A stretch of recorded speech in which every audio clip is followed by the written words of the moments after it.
Et bonjour tout le monde. Aujourd'hui on va faire le résumé du livre Influence invisible ou les forces cachées qui influencent le comportement de Jonah Berger en français ou Jonah Berger.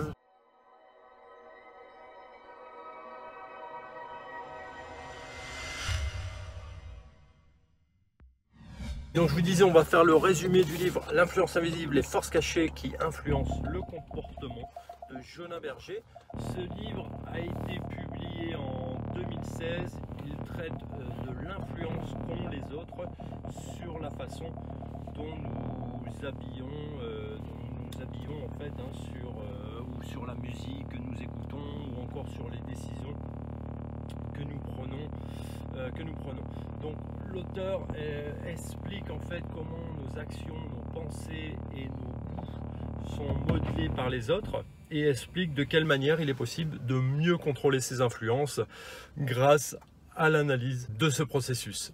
À qui s'adresse le livre? Eh bien, à toute personne désirant exercer un meilleur contrôle sur leur choix, à toute personne se retrouvant de manière récurrente dans la position de prendre des décisions objectives et impartiales, et aussi aux lecteurs qui s'intéressent à la manière dont leur environnement social. En ce qui concerne l'auteur, Jonah Berger est professeur de marketing à la Wharton School de l'Université de Pennsylvanie. Il a été récompensé par plusieurs distinctions académiques pour ses recherches et son travail en tant qu'enseignant. Il écrit pour de nombreux magazines, dont notamment le New York Times ou Wired. Et Monsieur Berger est l'auteur du livre Créer la tendance, du bouche à oreille au marketing viral, que j'ai lu également et qui est extrêmement intéressant. D'ailleurs, ce livre fait partie de la liste des best-sellers du New York Times. Donc vraiment un très bon bouquin aussi que je vous recommande. Alors, en tout cas, L'influence invisible, ce livre peut vous intéresser si vous souhaitez découvrir quelle force influence vos décisions. Chaque décision que vous prenez est influencée par les autres. En identifiant cette influence, cela peut vous aider à vous défaire de cette emprise en fait. Donc nous avons tendance à imiter les autres et à adopter leur point de vue. Beaucoup de gens souhaitent se démarquer d'une manière ou d'une autre, mais pas tout le monde. Les marques et les gens font beaucoup d'efforts pour se faire passer pour ceux qui ne sont pas réellement, avec parfois des conséquences négatives. Les gens ont soit un immense désir en fait d'être comme tout le monde, soit ils veulent aussi se différencier, et d'autres ont besoin d'un équilibre entre ces deux opposés. Certains peuvent être la source d'une grande motivation ou d'une grande distraction selon la tâche à accomplir. On a souvent l'impression que les gens qui nous entourent se laissent trop facilement influencer. Certains changent d'opinion à cause d'un tweet publié sur leur fil d'information ou se mettent à suivre une tendance idiote qui ne convient ni à leur silhouette ni au climat de leur pays. Bien entendu, vous ne vous laisseriez jamais influencer aussi facilement. Mais en êtes-vous certain? Comme le démontre ce livre, nos pensées et nos comportements sont bien plus influencés par des forces et des facteurs externes que nous ne voulons bien l'admettre. Heureusement, vous pouvez apprendre à identifier cette influence invisible et même l'utiliser à votre avantage.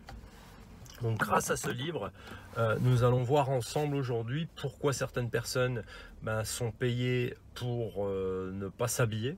Alors, il ne s'agit pas de modèle nu, mais vous allez voir par la suite. Et de quelle manière un ouragan peut influencer le nom que vous allez donner à votre enfant. Avez-vous déjà réfléchi aux raisons pour lesquelles vous portez tel vêtement, vous conduisez telle voiture? Alors, la plupart des gens mettront ces choses sur le compte d'éléments objectifs comme le prix, le kilométrage ou encore le design, mais l'histoire ne s'arrête pas là. En réalité, nous sommes très facilement influencés par la pression sociale. Beaucoup d'entre nous ont du mal à accepter que les autres ont un ascendant sur nous. Et pourtant, ce pouvoir est incontestable. Ils affectent nos actions, nos préférences, jusqu'à notre opinion de nous-mêmes. Souvenez-vous de l'environnement dans lequel vous avez grandi. il a un impact profond sur vous en raison d'éléments tels que la qualité des écoles dans le voisinage, dans votre quartier, et des gens qui vous entourent quand vous étiez enfant.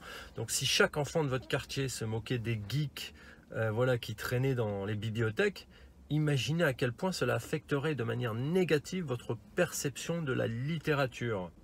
Qu'est-ce qui fait que les humains sont aussi facilement influençables? L'une des raisons est notre vulnérabilité à toutes sortes de facteurs subtils. Prenons par exemple une étude menée par le psychologue Richard Morland de l'université de Pittsburgh. Il a assigné 4 femmes, considérées comme aussi attirantes les unes que les autres, à assister à un cours avec beaucoup d'étudiants et à se comporter comme des étudiants normaux. Les 4 femmes devaient assister respectivement à 0, 5, 10 et 15 cours. À la fin du semestre, le professeur Morland a donné des photographies des 4 femmes aux étudiants et leur a demandé de classer les femmes selon leur apparence. La majorité des étudiants ont eu une préférence pour la femme qui avait assisté à 15 cours, sans pourtant l'avoir jamais remarqué, un exceptionnel. Pour faire simple, l'étude en fait suggère que nous avons tendance à préférer les visages familiers. L'influence du milieu social est une force puissante à cet égard. Cependant, si vous en avez conscience, vous serez moins affecté. Une enfant ne pourra lutter contre l'influence des enfants qui détestent les geeks de bibliothèque tant qu'elle n'aura pas réalisé qu'ils l'influencent. Une fois qu'elle aura eu cette prise de conscience, il sera beaucoup plus difficile pour les autres enfants de la faire changer d'avis aussi facilement. Face à ce genre de situation, elle se demandera sûrement si les gens qui lisent sont vraiment des ringards. Elle pensera sûrement ensuite à tous les scientifiques et écrivains illustres et brillants qui lisent et se sentira encouragée à faire de même. Nous avons tendance à imiter les autres et à adopter leur point de vue. Maintenant que vous savez ce qu'il en est de l'influence du milieu social, est-ce que vous pensez toujours être une personne totalement indépendante? Si c'est le cas, sachez que vous vous trompez. Nous avons une fâcheuse tendance à adopter le comportement et les opinions de ceux qui nous entourent. Et l'une des raisons est la suivante. Nous voulons gagner du temps, tout simplement. Imiter nous évite d'avoir à réfléchir par nous-mêmes, mais nous imitons également les autres à cause de la pression sociale. Prenez par exemple l'expérience, alors c'est dans le bouquin mené par le psychologue Solomon Asch en 1951, il me semble. Vous regarderez dans le livre, dans les années 50, début des années 50. Et après avoir montré à des groupes de gens une carte avec une ligne d'une certaine longueur, ce psychologue leur demanda de trouver sur 3 cartes données laquelle avait une ligne de la même longueur. Bon, test simple. Chaque participant fut ensuite appelé individuellement pour donner sa réponse en public. La réponse correcte aurait dû être évidente. Or, tous les participants, à l'exception d'1 sur 7 à peu près, étaient acteurs et avaient pour mission de donner une mauvaise réponse. Les seuls réels participants étaient appelés en dernier. Il ou elle se conformait à l'opinion des précédents et donnait une réponse qui était pourtant mauvaise de façon évidente. L'imitation n'affecte pas seulement la logique. Un autre type d'imitation du même genre, appelé le mimétisme émotionnel, se produit lorsque nous observons une autre personne exprimer une émotion, comme par exemple sourire. Des cellules dans notre cerveau, les neurones miroirs, se mettent en activité et nous font sourire aussi. Mais l'imitation explique aussi diverses formes de battage médiatique. Même si les maisons d'édition et les producteurs aimeraient savoir si un livre, une chanson ou un film sera populaire ou non, il est quasi impossible de le savoir à l'avance, en raison de la puissance de l'influence des autres. Au cours d'une étude, des adolescents furent assignés à écouter des chansons d'artistes inconnus et à les télécharger celles qu'ils aimaient. Et l'un des groupes des participants réalisa cette manœuvre sans influence externe, alors que le second groupe d'adolescents avait accès au nombre de téléchargements effectués. En fait, ils voyaient sur la page combien de fois était téléchargé tel ou tel morceau. Et ce second groupe a eu tendance à graviter autour de chansons qui avaient été téléchargées de nombreuses fois par d'autres participants, démontrant ainsi que les participants s'influençaient mutuellement dans leur choix. En revanche, les chansons populaires dans le premier groupe ont également eu du succès dans le second, indiquant également que la qualité était un facteur d'influence. Donc voilà, donc ainsi, ce que les autres pensent peut nous influencer de manière considérable, mais il existe également des circonstances dans lesquelles nous ne reproduisons pas le comportement des autres, c'est-à-dire que nous ne voulons pas toujours nous fondre dans la masse. Voyons cela en détail. Beaucoup de gens souhaitent se démarquer d'une manière ou d'une autre, mais pas tout le monde. Imaginez-vous fanatique d'un groupe que très peu de gens connaissent. Puis soudain, le groupe devient super populaire et tout le monde les adore. Est-ce que cela vous agacerait? Si c'est le cas, vous êtes peut-être un peu snob, mais vous n'êtes pas le seul. La théorie économique traditionnelle établit que nous faisons des choix basés sur la qualité et le prix. S'il n'y a pas d'influence extérieure, les gens suivraient les leaders et les influenceurs. Mais en réalité, il y a d'autres facteurs qui entrent en compte. L'effet du snobisme, qui part du principe selon lequel plus un grand nombre de gens aiment quelque chose, plus il y aura de gens qui auront tendance à s'en désintéresser. Ces personnes ne désirent pas seulement paraître différents, ils veulent paraître mieux, plus intelligents, plus riches ou plus sophistiqués. Ce besoin de se différencier pourrait même expliquer la raison pour laquelle tant d'athlètes célèbres ont au moins un grand frère ou une grande sœur. Le premier-né s'évertue souvent à avoir de bons résultats scolaires et le second, pour se démarquer, devient bon en sport. Voilà, pour ne pas faire la même chose que son grand frère. Donc, même si beaucoup d'entre nous ont besoin de se démarquer, ce n'est pas le cas de tout le monde. En vérité, la mesure dans laquelle se distinguer compte pour vous est liée au milieu dans lequel vous avez grandi. Aux États-Unis, par exemple, les gens ont un fort besoin de se distinguer, alors qu'une personne originaire d'Asie de l'Est se sentira en moyenne plutôt concernée par l'harmonie sociale et à l'interdépendance. Mais il y a aussi des différences au sein des États-Unis, en particulier quand on s'intéresse aux classes sociales. Ainsi, une personne issue de la classe moyenne aura un plus grand besoin de se démarquer, par exemple, en possédant divers objets matériels, alors qu'une personne issue de la classe prolétaire aura plus tendance à vouloir imiter les choix des autres. En vérité, les personnes issues de la classe prolétaire aimeront plus quelque chose si beaucoup d'autres l'aiment aussi. Il est possible, alors ça c'est des statistiques, hein, ça a été mesuré, c'est des maths. Alors il est possible que ça soit lié aussi au fait que dans la communauté, chez les prolétaires, l'appartenance et la coopération ont plus de valeur que l'unicité. Donc c'est ça, il faut ça prendre en compte ça aussi. Les marques et les gens font beaucoup d'efforts pour se faire passer pour ce qu'ils ne sont pas réellement, avec parfois des conséquences négatives. Imaginez-vous qu'une marque vous propose de vous payer pour ne pas porter vos vêtements.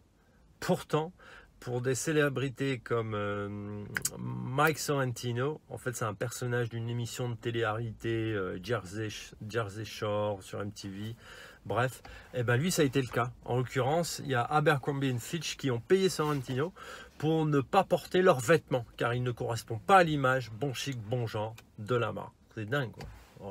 Moi je me vexerai, hein. Si j'ai une boîte qui m'appelle pour me dire s'il vous plaît portez pas nos vêtements, alors là, enfin bref. Donc prenons un autre exemple de Burberry, dont le motif distinctif caractérisait l'homme qui le portait comme un gentilhomme distingué. Cependant, de nos jours, cette connotation haut de gamme a été remplacée par une autre, bien différente. Certains groupes de hooligans ont intégré le motif à leur tenue. En conséquence, Burberry a fait disparaître ce motif de la majorité de leurs lignes. Voilà, ils ne voulaient pas être associés avec des hooligans. Alors ainsi, prouver ce que vous n'êtes pas peut s'avérer aussi important que prouver ce que vous êtes. Et parfois, les gens se desservent en essayant de le faire. Un autre exemple. Des études suggèrent que beaucoup de jeunes afro-américains, et en particulier ceux dont la peau est plus claire, ont tendance à avoir des résultats en dessous de leur capacité à l'école, afin d'éviter de passer pour des blancs ou de jouer les blancs. Ce phénomène nuit à leur carrière. Voilà, c'est indéniable. En tenant compte de ces faits, si vous désirez vous distinguer, il est plus prudent de vous tenir à des biens matériels onéreux. Après tout, vous ne vous démarquerez pas en utilisant des produits dont tout le monde a besoin et que tout le monde peut se permettre d'acheter, comme du pain ou du papier toilette. En revanche, les biens et les activités plutôt onéreuses sont un bon moyen de se différencier. Tant que les autres vous voient les utiliser ou les pratiquer, il y a donc le fait même que tout le monde ne puisse pas se permettre d'acheter ces biens non essentiels, ce qu'on appelle les biens exclusifs. Alors certains, comme s'acheter un yacht ou une valeur monétaire, qui est, voilà, il y a des objets qui ont une certaine valeur monétaire, mais d'autres, comme prendre le temps d'apprendre le breton, ou qui ont une valeur temporelle, ou encore une valeur en termes d'opportunité, comme par exemple risquer d'être inemployable en se faisant beaucoup de piercing partout. Donc voilà, c'est un moyen de se différencier. Des gens ont un immense désir d'être comme tout le monde, de se différencier. Et il y en a qui veulent un équilibre entre ces deux opposés. Imaginez-vous qu'une sorcière maléfique vous a jeté un sort et qu'à partir de maintenant, la seule chose que vous mangerez au petit déjeuner sera des beignets au chocolat.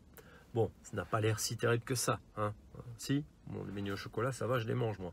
Mais après tout le monde aime les habitudes et tout le monde aime le chocolat. Donc ça ne devrait pas être trop pénible comme sort. Mais l'être humain a tendance à préférer les gens et les choses qui lui sont familiers. Et ce, pour de bonnes raisons en termes d'évolution. Être attiré par des gens qui nous ressemblent augmente nos chances de former des groupes soudés. De même, la nourriture familière, comme les beignets au chocolat, sont un choix plutôt prudent pour assurer votre survie que des champignons tout drôles avec des couleurs fluorescentes que vous trouvez dans la forêt, quoi. Moi, je préférais les beignets au chocolat, j'aurais pas confiance à ces champignons. Donc en réalité, ce besoin de familiarité est si fort que sous la menace d'un ouragan, les parents donnent souvent à leurs enfants des noms qui commencent par la même lettre que celle du nom de la tempête. Comme une famille de la Nouvelle-Orléans qui appellerait sa fille Cathy en référence à l'ouragan Katrina. Alors tout ça, bien sûr, l'auteur, il a fait des recherches, hein, c'est tout des stats, ça, l'histoire de l'ouragan avec le nom... c'est des stats qui ont été faits par rapport au nombre de naissances, quand l'ouragan Katrina est passé, etc. Donc ces parents en fait préfèrent ces noms tout simplement parce qu'ils ont été exposés au son de cette lettre de manière récurrente. Néanmoins, même si nous recherchons ce qui est familier, les humains ont un immense besoin de nouveautés. Comme tous les autres mammifères, nous sommes constamment à la recherche de nouvelles expériences. Par exemple, l'effet Coolidge décrit un mammifère, en l'occurrence un hamster mâle, qui perd tout son intérêt pour une femelle de la même espèce après s'être reproduit avec elle à plusieurs reprises. Par la suite, quand une nouvelle femelle est introduite, le mâle devient assez horny, chaud, excité par le potentiel d'une nouvelle expérience. La même réaction se produit chez les femelles, mais de manière moins puissante. Je dirais même, ça se passe comme ça peut-être chez les êtres humains. Bon. Bref, il ne parle pas des êtres humains dans le bouquin. Mais malgré nos besoins de nouvelles personnes ou de nouvelles choses, nous aurons tendance à rester en alerte jusqu'à ce que nous nous sentions en sécurité. Ce que nous recherchons est le juste milieu. Et ceci s'applique également à notre identité. Nous voulons à la fois être familiers et différents. Nous souhaitons tous, par exemple, être uniques dans notre cercle d'amis. Mais pour appartenir à ce genre de groupe, il faut en premier lieu être familier. Ainsi, vous allez vous démarquer de vos semblables en conduisant une voiture blanche au lieu d'une voiture argentée, mais vous n'irez pas jusqu'à conduire un tracteur pour vous différencier. Vous voyez, vous comprenez? Donc, les autres peuvent être la source d'une grande motivation ou d'une grande distraction selon la tâche à accomplir. Donc ça, c'est un des chapitres aussi importants. C'est pourquoi tant de gens adhèrent à des groupes pour atteindre certains objectifs, tels que perdre du poids ou se qualifier à des compétitions. C'est souvent parce que les autres nous aident à faire des meilleures performances. Ils peuvent néanmoins nous distraire. Et l'influence des autres peut avoir un effet positif ou négatif en fonction de la complexité d'une tâche. Quand il s'agit d'accomplir une tâche relativement simple, nous travaillons mieux sous le regard de spectateurs, de concurrents ou de compagnons, puisque ces derniers stimulent notre motivation. Vous serez par exemple plus enclin à rester fidèle à un régime si quelqu'un surveille vos progrès, et de même vous courrez plus vite si vous êtes en compétition avec quelqu'un. Cependant, quand la tâche s'avère difficile et implique de l'apprentissage, la présence d'autres peut affecter votre performance pour plusieurs raisons. Pour commencer, les autres peuvent être une sorte de distraction, soit parce que nous voulons faire bonne apparence, au lieu de nous concentrer sur la tâche en cours, soit parce qu'ils nous impliquent dans des activités qui n'ont rien à voir avec notre objectif. Néanmoins, la présence des autres vous rendra plus alerte physiquement. Votre corps sera prêt au combat, à la fuite ou au jeu. Or, aucune de ces actions ne vous aidera à résoudre une équation mathématique compliquée. Vous pouvez également utiliser l'influence des autres pour les pousser à agir de manière différente, mais seulement jusque dans certaines limites. Par exemple, vous pouvez diminuer la consommation d'énergie des gens chez eux en réveillant leur esprit de compétition. Dans une étude, ce dont les gens se préoccupaient le plus au sujet de la consommation d'énergie était de savoir s'ils en consommaient moins que leurs proches ou leurs voisins. C'est dingue, hein. Comment je m'en fous. Mais bon, apparemment, il y en a pas mal, ça intéresse. Alors, il s'avère qu'il s'agit du meilleur moyen de motivation à ce sujet. Bien plus que de sauver l'environnement, entre autres. Donc, vous voyez à quel point les autres nous influencent. Il faut cependant noter que cette stratégie ne fonctionne que s'il y a un espoir de battre la concurrence. Ainsi, si un étudiant a la traîne dans ses résultats scolaires au point de n'avoir aucune chance de rattraper son retard et vous le comparez à ses camarades de classe, n'aura que pour effet de le démoraliser un peu plus. Donc voilà, donc ça ne marche pas pour tout. Donc pour résumer, le message clé de ce livre et qu'il faut retenir, c'est que même si nous n'en sommes pas conscients, le moindre de nos actes est influencé par les autres, qu'il s'agisse de répéter ce que dit quelqu'un mot pour mot ou de faire exactement l'exact opposé de ce que quelqu'un d'autre fait juste pour se différencier. Les autres guident toujours nos actions. La bonne nouvelle, c'est que plus nous comprenons cette influence, mieux nous pouvons la maîtriser. Alors, le petit conseil pratique de l'auteur hein, dans ce livre, il dit donc imitez votre partenaire de négociation. Et alors ça, je le fais depuis des années parce que je l'avais appris dans un autre bouquin. Mais si vous êtes commercial ou vous faites du business, etc., imitez votre interlocuteur. La prochaine fois que vous êtes en négociation et que les choses ne se présentent pas comme vous le voulez, essayez d'utiliser le mimétisme pour gagner la confiance de l'autre. En vous calant dans votre chaise quand votre interlocuteur le fait, en vous grattant la tête en même temps que lui et en imitant de manière subtile son comportement, vous gagnerez la confiance de l'autre et vous lui donnerez l'impression qu'il est connecté à vous. Les négociateurs qui imitent le comportement de leur interlocuteur ont 5 fois plus de chances d'arriver à un accord acceptable. Et maintenant, je vais vous poser une question. Qui d'entre vous a déjà mis en place cette stratégie pour closer des ventes ou obtenir plus de prospects? Qui? Alors, n'hésitez pas à le mettre dans les commentaires, ça m'intéresse, ou qui ne le savait pas, ou qui veut apprendre à savoir. Enfin voilà. Donc voilà, c'est terminé. N'hésitez pas à la fin de liker ou de partager cette vidéo. Si elle vous a plu, n'hésitez pas non plus à nous suivre sur Facebook ou YouTube pour être notifié des nouvelles vidéos ou direct live. Visitez aussi notre site centredeformationfrance.com. Il y a des formations sur Facebook, référencement, growth hacking, la vente et d'autres thématiques pour vous aider à développer votre business ou votre carrière. N'hésitez pas à faire donc un petit tour sur notre site. Si vous avez des questions, vous les posez dans la section commentaires ou n'hésitez pas à nous appeler au 07 67 37 17 15. Je termine, je vais me présenter brièvement pour ceux qui ne me connaissent pas. Je suis Gauthier Huitez, le gérant formateur de centredeformationfrance.com et je vous remercie d'avoir regardé cette vidéo. Je vous souhaite une très bonne fin de journée, bonne soirée et je vous dis à très bientôt. Allez, au revoir.